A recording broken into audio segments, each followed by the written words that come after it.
So we're talking about tonight's class, Science and Religion. The book that we're doing tonight, the pamphlet, was made in 1946 by Marcel Cachin, C-A-C-H-I-N, who was the editor of the L'Humanité, which in English it means humanity. It's the newspaper of the French Communist Party. And he also was a member of the Parliament after World War II in 1946. He was a member of the French National Assembly. Let me just give a background of this first. In philosophy and in the world outlook, especially that deals with religion and also philosophy, there are two world outlooks. One is called materialism, which is what Marx, Lenin, Engels, and Stalin based their world outlook on, all based on what Marx and Engels talked about.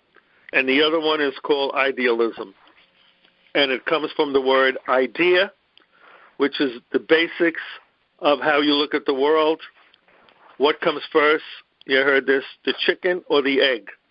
What comes first? The senses, what they see and smell and hear, does that come first, or does the idea come first in the mind? And that's the two ways of philosophically looking at the world and how it develops. One is called materialism, which is what is, and the other one is idealism, based on the mind. So one is based on basically the body, and the other one's based on the mind. So materialism is the philosophy of communists throughout the world who believe in science and its application. Science alone can explain the world. It answers all the needs of the heart as well as the needs of the mind. Every day it clarifies, meaning science clarifies men's minds more completely, and no one can set a limit to its progress. On the question of communism, the author is talking about religion and different types of religion, and the book says communism does not choose among them. We know that their role was and still is immense. That is the role of religion.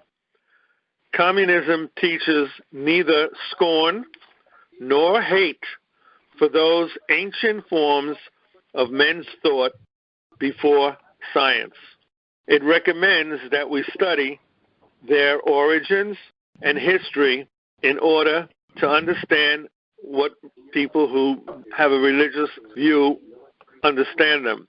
It will then be found out that our present, the present that we live in now, is bound up with the past, that many old ideas have survived over the centuries in men's minds, and also that despite appearances, there is a continuity of one culture to another. Communism bases itself on man, and when we say man, we mean humanity, mankind. Real, concrete, living, thinking, suffering mankind. Men and women and their destiny. That is the sole aim of the efforts of communism. There are some billions and billions of human beings scattered over the earth. The historic role of communism is to guarantee to each and every one of these individuals freedom. Notice, freedom is the word we're using. Freedom, joy, and the complete development of one's physical and moral well-being. This is for all people, whatever they may be, wherever they may come from. And I thought this was interesting, the quote, "If the city is not open to all," said the French philosopher Michelet, "I shall not enter that city." We want to wipe the tears from every face.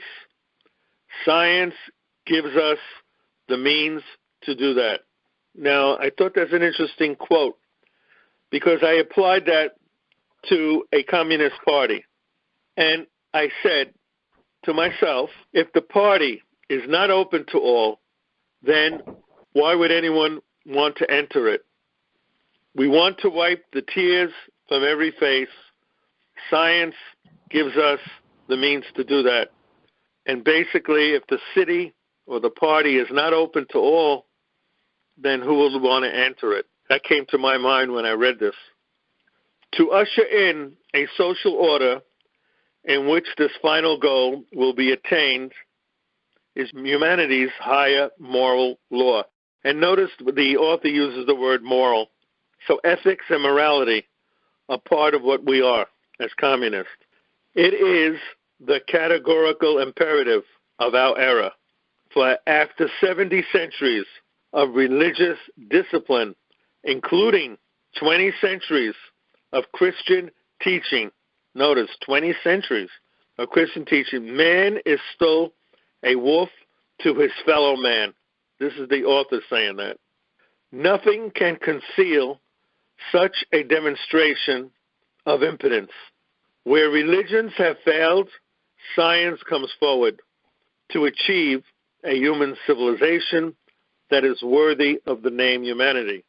The philosophical doctrines that are rooted in French traditions, remember this is a Frenchman writing this, we are the sons of the Enlightenment, we are the sons of encyclopedias, we remain faithful to the materialist conception, to their desire for man's material and moral progress. But since the appearance of the encyclopedia in 1760, almost 200 years have lapsed. Actually, it's more than that, because this was written in 1946. Three outstanding facts dominate the centuries. One, physical and natural sciences have made great advances. Two, the application of science has changed the face of the world. Three, the history and the evolution of human society has been studied scientifically. The guides of modern man have appeared on the scene under the influence of these three important events. And I want to mention here, and then I'll open it up to discussion, what Marx said scientifically, that how we developed as a society. We started in the cave period. We went from the cave period in which lightning and fire were first discovered, and right away the gods were given the reason for that. We went from the cave period where we collectively worked together instead of individually. We went from the cave period to the period of slavery, the period of Rome, Greece, where they had classes, obviously classes, the wealthy, the what they call the patricians, and the plebeians, the average working person. We went from that to the period of the Middle Ages, which was a period of serfs, where now men and women were no longer slaves, they were connected with the land. And of course, the people who owned the land were able to own the serfs. And we went from the Middle Ages then to the Industrial Revolution. This is all scientifically charted. We went from that to the Industrial Revolution, the creation of capitalism. From capitalism, we went to monopoly capitalism, and after that, we went to the next level, according to Marx and Lenin and Stalin and all communists, the period of socialism, where the means of production are socialized. And the motto, from each according to his needs, to each according to their work. That's socialism. And then, of course, our view of socialism is different than the liberals' view of socialism. We see socialism as a stepping stone to the next step, which is communism, which we have not achieved yet. Socialism is from each according to his abilities, to each according to his work, and communism is from each according to his abilities, to each according to his needs. Needs, right. Thank you. Okay, I'm going to stop right there, and then later I'm going to go into religions and how religions got their original based on Greek mythology. He goes into that into this book. Anything on what we just said? Yeah, just a statement that I really like this class. I like how this is like a almost philosophical discussion, but that it's not just something out of the blue, that the author ties it to Marx and to Engels and to socialism and to communism. I would like to know if you can explain to us why it is that in so many Catholic countries, like it's particularly in Europe, like Italy, France, Spain, Portugal, why do these countries have communist parties with so many Catholics in them? The reason I'm asking is because the word Catholic means universal. And so you have your faith and you believe in God, and that's fine. There's nothing wrong with that. But if that's true, then what do you need the party for? Good question. I'll just briefly go into it. The famous quote from Marx is, reality is changing all the time. And those of us who have had experience with not only our own past, but the past of people that we know, people are changing constantly. And politically, I notice people who used to be anarchists are now socialists. People who used to be communists, this is historically, became anti-communist. People that were pro-party became anti-party. We went through that experience recently where they put themselves first. So using that as a background, that reality is always changing. If socialism, as practiced in the Soviet Union in the beginning, did not fulfill, in my opinion, did not fulfill the understanding and the fulfillment of people of why they were here on Earth, why they're here, who made us, that kind of thing. If it didn't fulfill that, people searched other places. So places like Italy, as you mentioned, and in Cuba, by the way, with Fidel, it was about, 11 or 12 years ago, Fidel changed that any member who's a religious person could join the party. They did that in Italy during Berlinguer's period, which was in the 70s. And the question is, why did that happen? Why did a society that felt religion was no longer needed, why it came back again? And that's a good question. Everybody has their own understanding of that, but there is an analysis that has to be drawn. In my opinion, when you're not involved with the communist movement completely, mind tends to go somewhere else. If you don't find a fulfillment, then you're going to go look for somewhere else, and that's where religion comes back. That's the only thing I can give you. I think his presentation is very, very educational, very informative, because he traces his worldly view from ancient times. And what I see a contradiction is that he is talking about the party being open to everybody, and that doesn't sound to me Marxist-Leninist. I mean, because at the height of the Soviet Union, the Communist Party had only 15 million members, and they were all Marxist-Leninists, or they embraced the Marxist-Leninist ideology, and they had to go through academic screening. They did not just get accepted as members of the Communist Party, but they had to accept Marxism-Leninism as their worldview. And this philosopher from France tries to teach us that the party must be open to all. So that sounds more social democratic to me than Marxist-Leninist. Good point. Concerning this book, Science and Religion, I enjoyed this book in the beginning because it reminded me of the philosophers I read when I was a teenager, and it tied into the whole materialism into it. But I would have to be critical in this book in the sense that the definition of what God is wasn't really defined, and I think the whole concept of God changes with each generation. So that's my statement. Okay, interesting point. I want to mention to everyone here that I'm giving the view of the author. It's not necessarily my view. It's the view of the author. We're discussing the author's pamphlet. So that's what I'm doing. Now let's get back to what he said here, because I thought it was very interesting. According to ancient legend, Prometheus. Now let me explain who Prometheus was in old Greek legend. He was chained to a rock.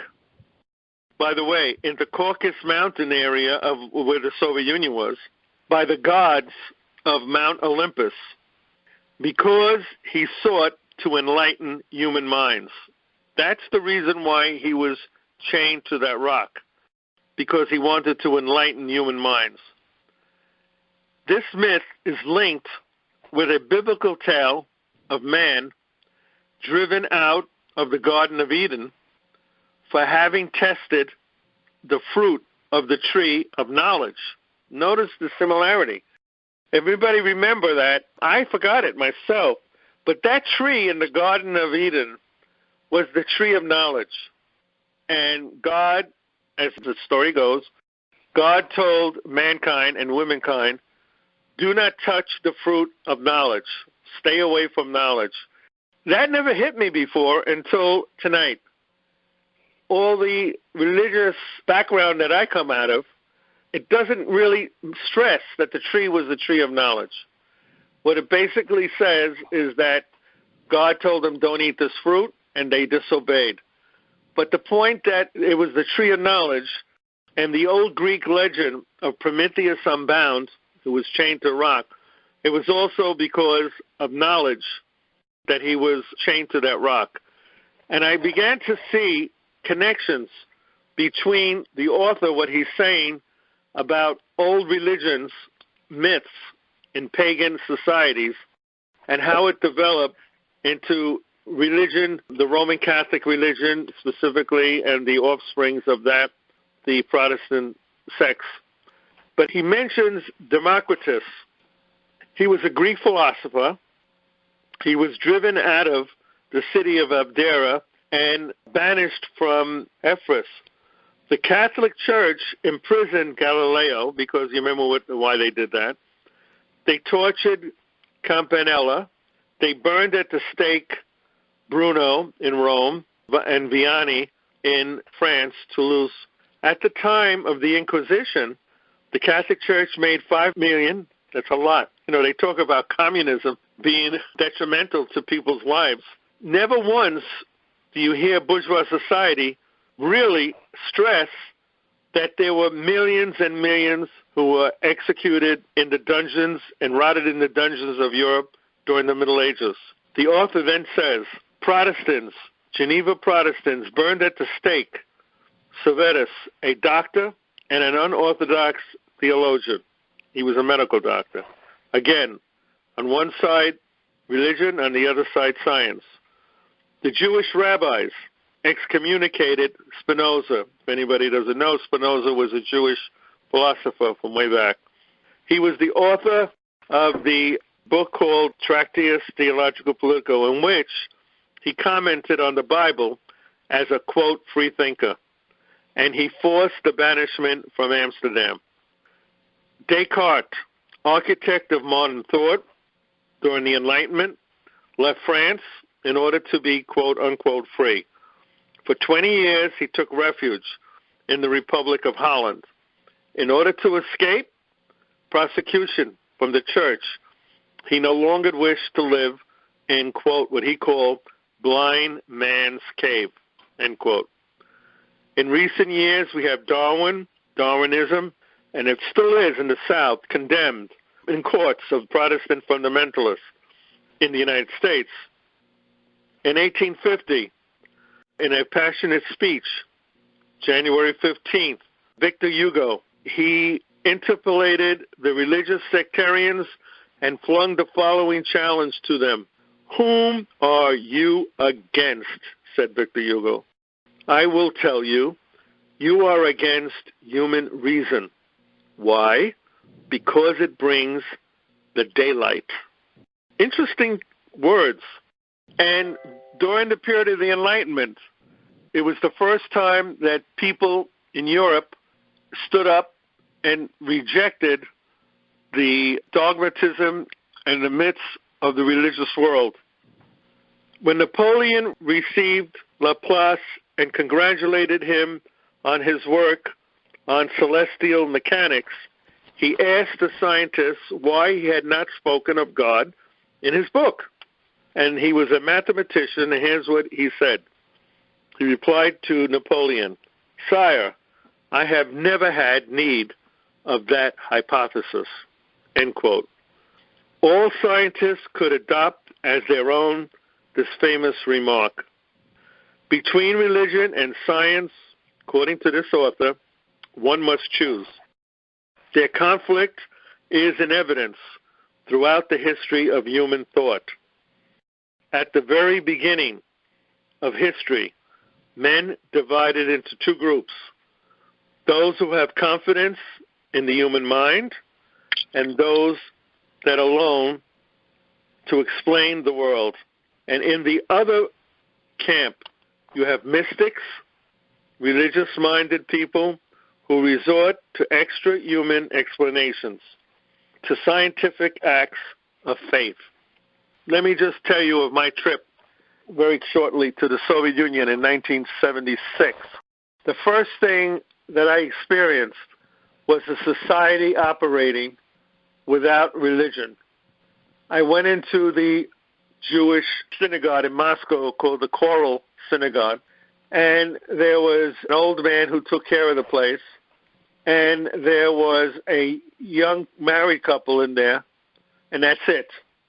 And I thought there was an interesting that I asked them, why don't young Soviet people believe in a God or a supernatural being? And the answer they gave me was striking. They said when they were young, they believed in Grandfather Frost. Grandfather Frost is the Soviet version of Santa Claus. But now that they were adults, they did not need to believe that anymore. That was the answer that one couple gave me. I thought it was very interesting. A society operating where science, remember, was during the time of the space age. In Moscow, there was this big monument to Yuri Gagarin going into space. It was very highly stressed that science was going to solve the problems. Remember the quote from Lenin in 1920s? Electrification, which means the building of hydroelectric dams, will bring socialism. And that was what I saw. Basically, they had this euphoria about science. In my experience that I was there, that's what I noticed. I'm going to stop right there and ask any questions. Does this book go into dialectical materialism's place in terms of science and religion? No, I don't believe it does. Yeah. Oh, okay, never mind that. He goes into materialism. One of Baruch Spinoza's main philosophical points or contributions, you could say, to philosophy was the idea of what's known as the monist conception, what's known as monism, this idea that, like, the whole universe, this whole question of, like, God that had been discussed before Spinoza had been, in one fell swoop, transformed into just a singular philosophy through what's called Spinozism, right? And, like, that apparently prefigured Hegel. I was wondering if this book is going to go into Hegel at all in terms of that.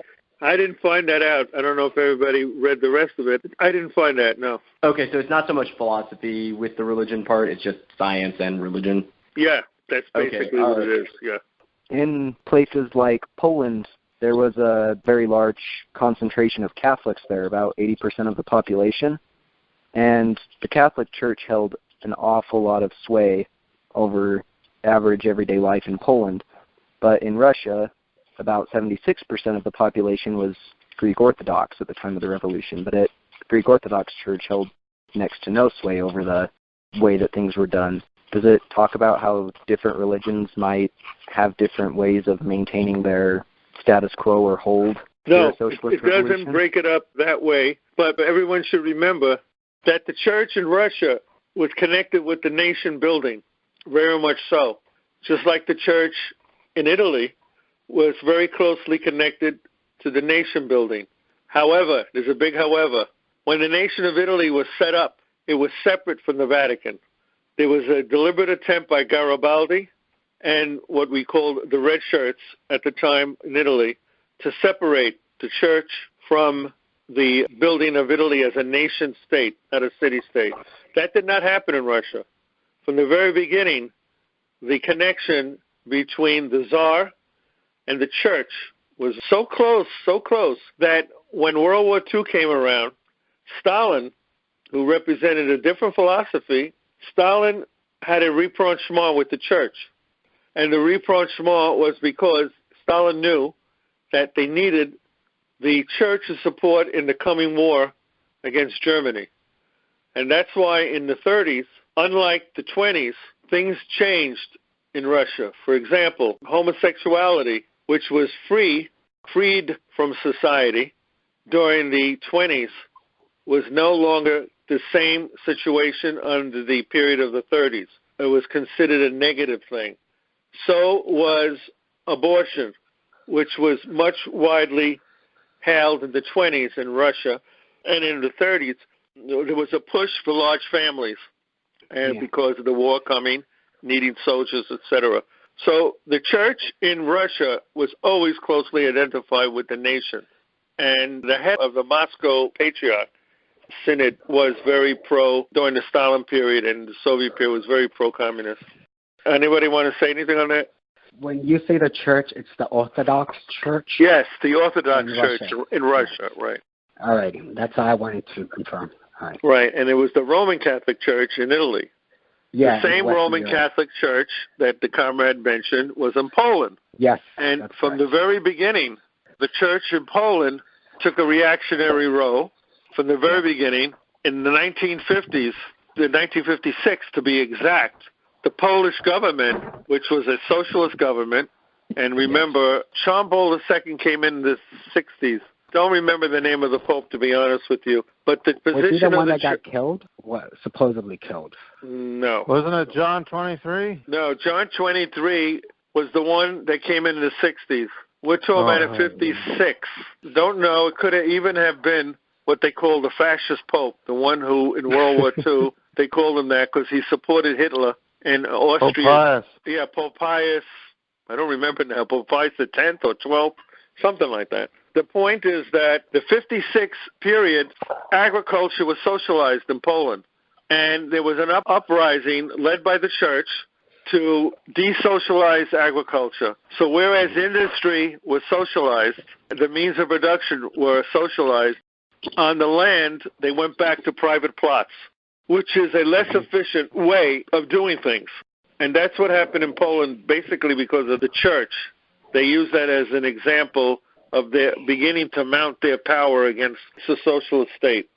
I think if we do not go by imperialist propaganda led by the United States, people like Putin and the second strongest party in the former Soviet Union still is the CPSU. They are still in existence. And I think Putin claims to be a nationalist, but we have to understand his background. He's an ex-member of the KGB, and he was located in East Germany. So I think he has come to understand that deindustrialization, or the so-called post-industrial society practiced in countries like Germany and UK and France, I think they have rejected that. So I think the Putin administration is into science and technology again, and the church is not against that. So I think for the most part, the former Soviet Union has understood the bankruptcy of the Gorbachev revolution and stuff, and I think they are going to socialist relations of production, and that is how I see that. So the West is talking about oligarchy, Putin being a billionaire and stuff like that, and that is not verifiable, and I don't trust it. Okay, I want to give you a little side note to that. Putin was put into power by Yeltsin. Everybody should remember that. When Yeltsin was stepping down, he chose Putin to be his successor. We also have to remember what Yeltsin represented. It was Yeltsin who bombed the White House. They called it the White House, the Soviet parliament. It was white. That's why they called it the White House. He bombed it with tanks. That's the same Putin. The same Putin who had pictures of himself with Clinton, President Bill Clinton, in which Clinton said, this is the man to bring democracy to Russia. That's what Clinton said when they bombed the White House. And by the way, there were over 1,200 defenders of the Soviet government in there who were killed. I just want to bring that up to remind people. I had issues with, I didn't use that science and religion can be used by the capitalist. Have you ever heard of the phrase, eye of the beholder, when it comes to a... Yes, eye of the beholder, yes. We have to remember that all because it says science, we have to be skeptical of that science because we have to know who is analyzing this data. So that's the only thing I had issues with this book, that science, like religion, could be used as a weapon against the masses, just like what Trump is doing right now by claiming that global warming is a conspiracy. That's all I wanted to say. Okay, I just want to add to that. Trump and the forces around him are denying that there's any such thing as global warming. That's their position. And the other side is saying that's not scientific. There is such a thing as global warming with the melting of the ice caps in the southern and northern poles. So, yeah, I just wanted to add to that.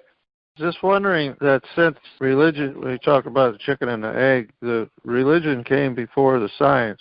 And in our case, Catholic religion and Orthodox religion was around before communist theory. What's to say that the leaderships of our communist movement are not ideologically compromised by religion? Yes, good point. Yeah. Because I'm thinking that maybe some of these thoughts, like universal human values and things that Gorbachev talked about, had their origins in religious doctrine. Yeah, that's interesting, because when Gorbachev gave his speech, for the people who don't remember, what Gorbachev said at the United Nations in 1985, okay, that was his first statement. And one would think that the head of the Soviet Union, a supposedly Marxist-Leninist, would talk about the class struggle. And that was absent. That analysis was absent and only talked about universal human values, which basically said that the boss and the worker have the same values.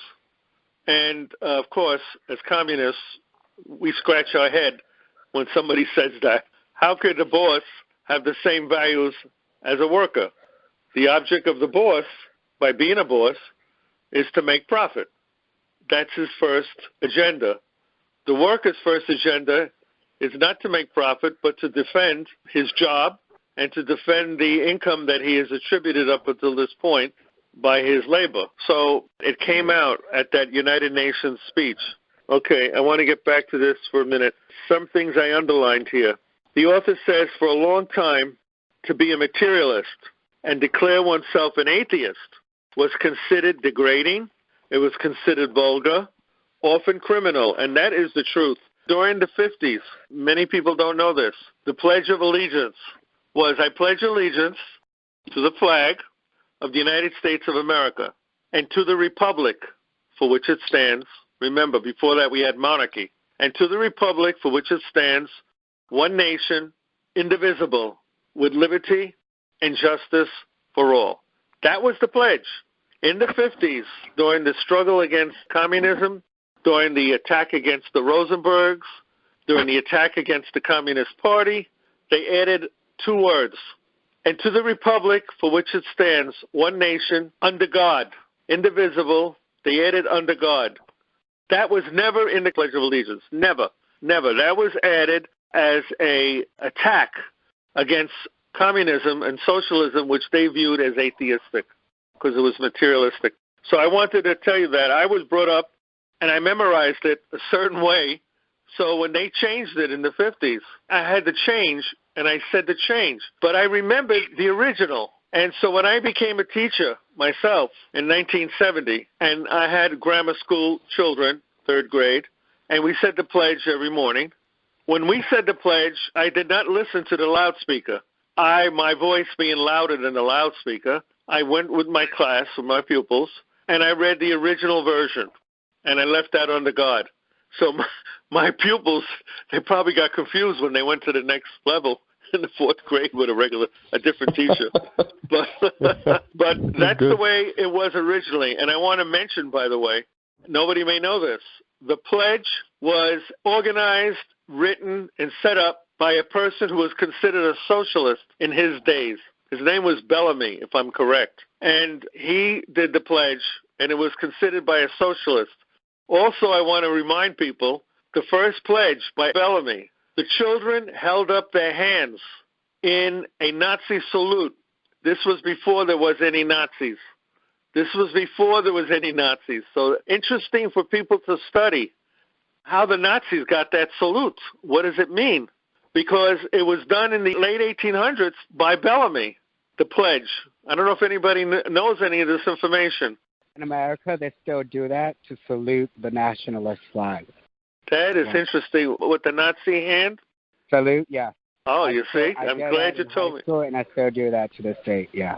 That's interesting. So it goes before the Nazis. We associate it with the Nazis, and it may not be historically correct. It may have preceded the Nazis. It's possible. So I just wanted to bring that little story up about my own teaching career, and that, again, because a person calls himself a socialist doesn't necessarily mean that they're a socialist, because their definition of socialism, sure as anything, is not the same as Marx's definition of socialism. Let me just finish this. What is the position of materialism in our time? That's the question. How does materialism justify its refusal to support religious idealism? Now, it didn't say religious freedom, religious idealism, and every conceivable form of idealism. Again, idealism says that the idea is first and the senses are second. Is materialism in a position today to supply satisfactory answers to the many questions of morality, origins, and faith, which arise in the consciousness of the most highly developed modern person? Now, what is idealism versus materialism?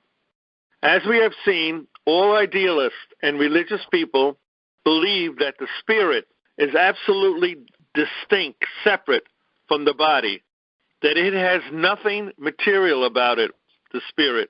One of them has defined matter, which is what we believe in, as, quote, something stupid and devoid of thought.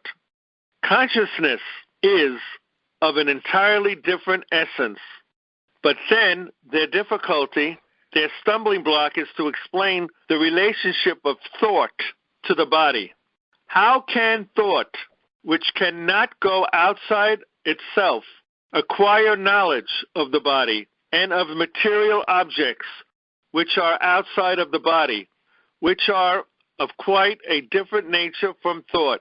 I don't know if everybody here understands this, that idealism is based on thought and all religious philosophies are based on idealism, that there's a separation between the material, which includes the body, and the idea, which is the mind. Into the distinction between ideal and material. Idealism, one or the other holds that the first is, prime in deciding whether something is known or not. Basically, like, idealists would say that you create your own reality. Like, your mind is like, you think a certain way or that kind of thing. Your ideas, everyone's sum total ideas make it up, whereas materialists say, no, it doesn't really matter first what people's ideas are about things. In order for them to even have the ideas, all these other things have to first be there. So it's a question of if one were to like build a house of cards, materialism would hold that you have to first set down the foundation, whereas idealism holds that you build the roof first. Right. Okay. Thank you. Now, the whole concept of what materialism and idealism is, for us as communists, we are idealistic, if you think about it. We don't. We have never experienced seen communism. None of us. We can't even imagine it yet because it hasn't ever existed at this moment.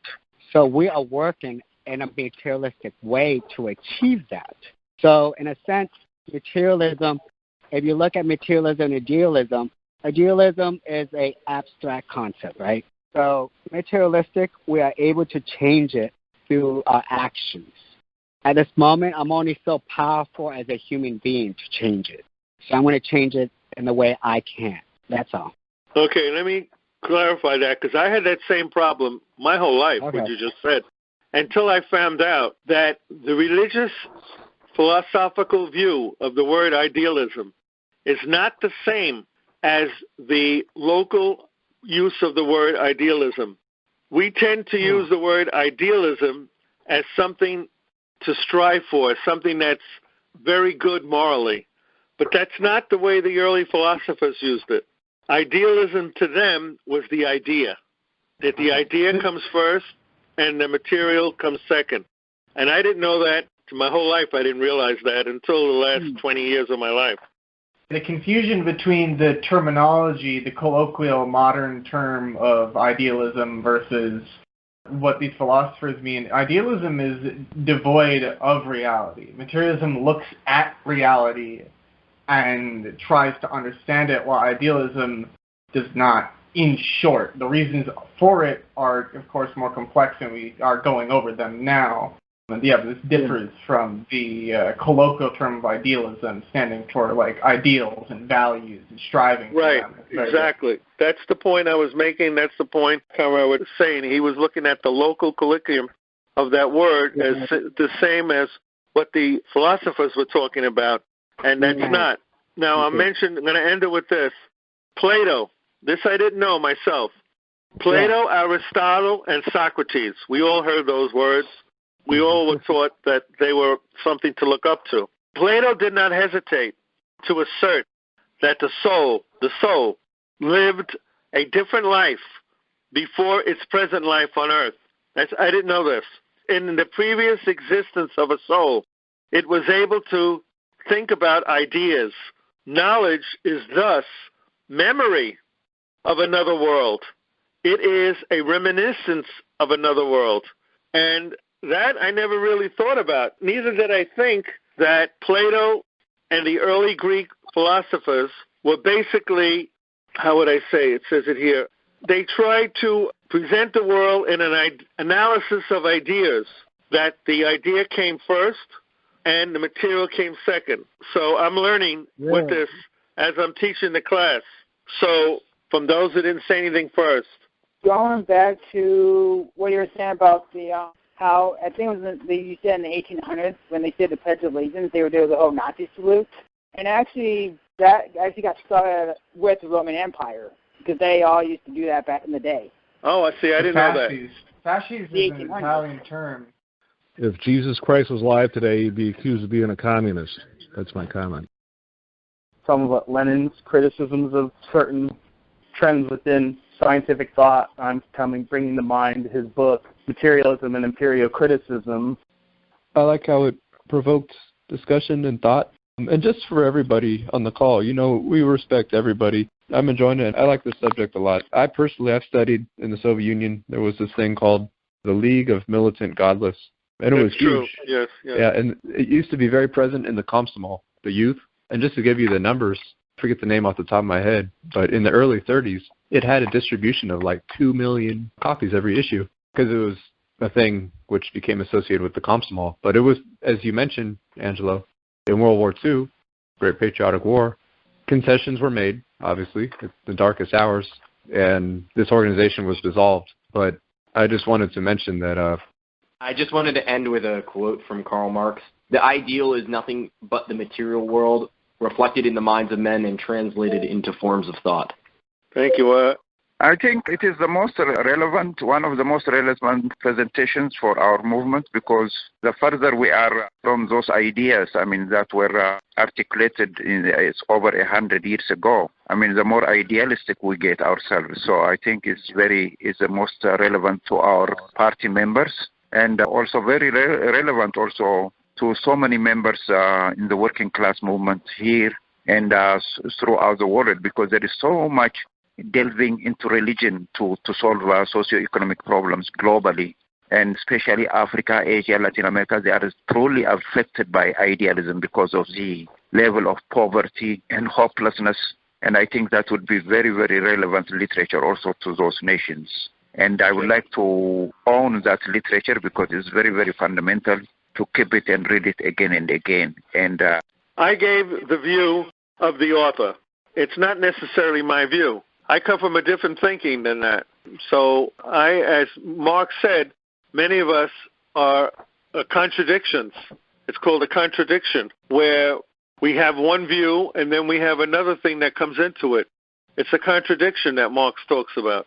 The view I gave tonight is the view of the author. I want to stress that. And that's all I want to say. And to me, I learned a lot from this short pamphlet, and that's all I want to say. I want to thank everybody for coming. Thank you all, comrades and friends.